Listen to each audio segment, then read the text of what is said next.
Oke, seperti yang kemarin pernah saya janjikan, kalau saya akan membantu untuk menjelaskan bagaimana cara kita menyusun bagian yang sangat penting dalam sebuah karya tulis, yaitu bagian pendahuluan dan abstrak. Nah, pada bagian video kali ini saya akan menceritakan bagaimana kita bisa menyusunnya. Ini adalah bagian penting karena apa? Karena kalau kita gagal menyusun pendahuluan dan menyusun abstrak, untuk babak berikutnya itu juga akan gagal. Jadi kualitas tulisan untuk kita bab berikutnya sangat ditentukan oleh kualitas pendahuluan dan abstrak. Oke.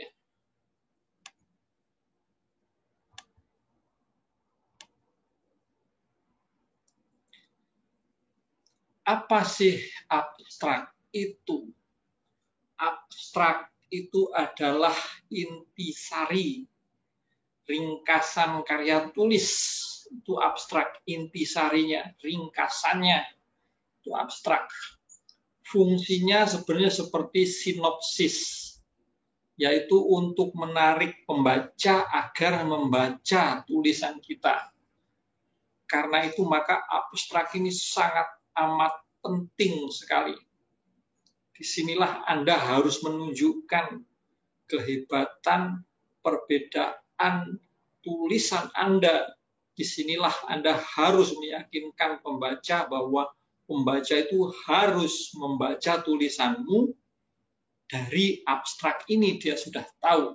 Nah, di sini pembaca bisa menemukan poin-poin penting, garis besar yang akan Anda tulis di dalam bab berikutnya. Karena itu maka abstrak itu berisi 3 hal. Pertama tujuan, 2 metode, ketiga hasil. Jadi di dalam abstrak itu Anda harus menulis 3 hal penting ini, yaitu tulisanmu, naskahmu itu tujuannya untuk apa, metodenya yang kamu gunakan apa, lalu hasilnya seperti apa. Dan itu harus Anda kemas dengan bahasa yang menarik, sehingga pembaca itu tertarik untuk membaca naskah kalian.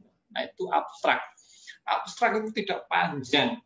Abstrak itu tidak lebih dari 150 kata, maka 1 halaman di depan itu cukup. Kalau sampai 2 halaman, abstrak itu sudah kurang bagus. Bahkan kalau kalian mempunyai sebuah naskah yang akan diterbitkan oleh penerbit, sinopsis atau abstrak ini 100 kata cukup. Kamu harus bisa menampilkan hal-hal yang sangat penting. Itu abstrak. Ini ada di dalam esai. Maka esai kalian diawali dengan abstrak ini. Paham ya? Oke, sekarang kita lihat yang bagian pendahuluan. Pendahuluan itu ada di skripsi pasti, karya tulis ilmiah, jurnal. Itu ada bagian pendahuluan. Pendahuluan itu memberikan gambaran naskah yang Anda tulis itu seperti apa. Karena itu di dalam pendahuluan ini Anda harus menyampaikan yang namanya pertama latar belakang masalah, 2 identifikasi masalah, ketiga pembatasan masalah, keempat rumusannya, kelima tujuannya, dan keenam manfaatnya. Ini yang ada dalam pendahuluan. Nah, ada yang bilang itu Mas saya sudah tahu, di mana-mana itu sudah ditulis. Isi pendahuluan memang seperti itu. Persoalannya adalah pertanyaannya latar belakang itu isinya apa? Kita lihat sekarang. Latar belakang itu, di situ Anda menulis alasan kenapa kamu menulis itu. Gitu. Kenapa Anda menulis premisnya itu. Gitu. Sampaikan hal-hal yang membuat Anda prihatin terhadap persoalan yang akan Anda angkat, yang akan Anda tulis. Apa yang membuat Anda prihatin itu? Yang melatar belakang itu apa? Sampaikan akibat apa yang akan terjadi jika persoalan itu tidak segera diatasi. Nah, maka Anda menganggap ini sangat penting. Karena kalau tidak segera diatasi, akibatnya akan seperti ini, bla bla bla bla bla bla bla bla gitu. Nah, di Di dalam latar belakang ini Anda bisa mengutip teori atau pendapat pakar tertentu yang mendukung pendapat Anda. Misalkan begini, saya mengangkat topik pentingnya daur ulang untuk meningkatkan kesejahteraan masyarakat atau meningkatkan warga rumah susun. Ini kan pernyataan kamu, kalau sampah itu tidak didaur ulang, maka akan mengganggu kesehatan, bla bla bla. Ada nggak tokoh tertentu, pakar tertentu yang mempunyai pendapat seperti itu? Kalau ada, kamu bisa tulis di sini. Singgung. Nah, disinggung di sini bukan dibahas, tapi disinggung, ditulis. Nah, itu mengenai latar belakang. Nah, setelah saya menulis latar belakang, saya harus membuat identifikasi masalah. Namanya juga identifikasi masalah, maka Anda harus menulis tuh semua masalah, semua hal yang menjadi masalah.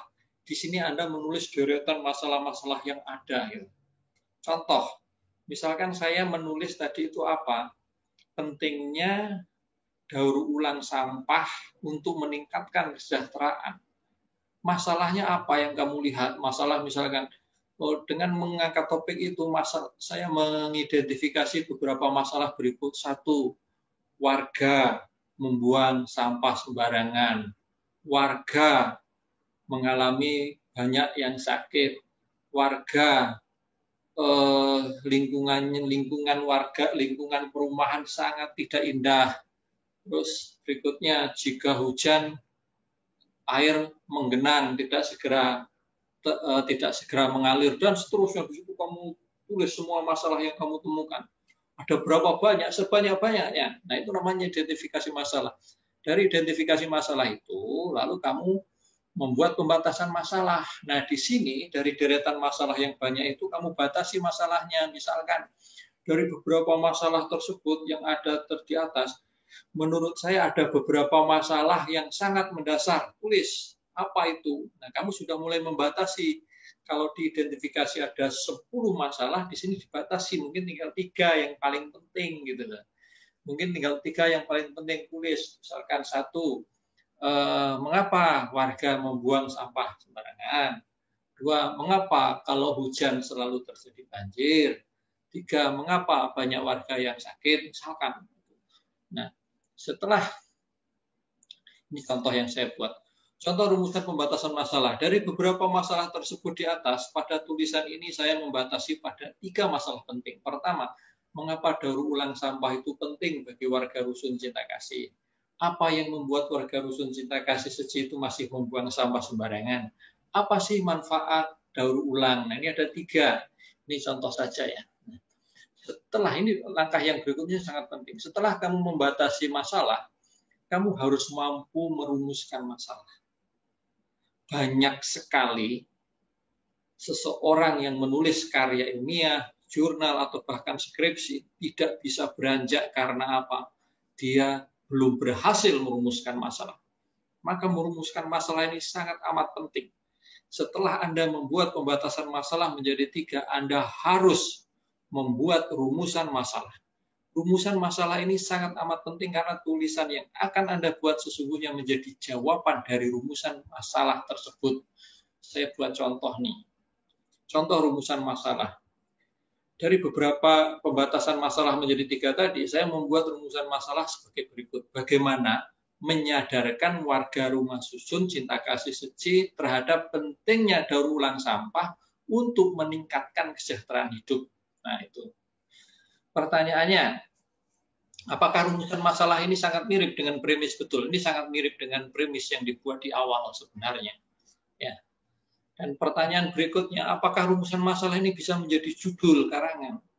Jawabannya Anda harus ubah dari rumusan pertanyaan menjadi rumusan pernyataan.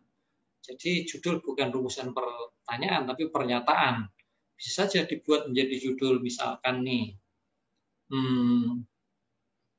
pentingnya daur ulang sampah untuk meningkatkan kesejahteraan hidup bagi warga Rusun Cinta Kasih Seji. Nah, itu.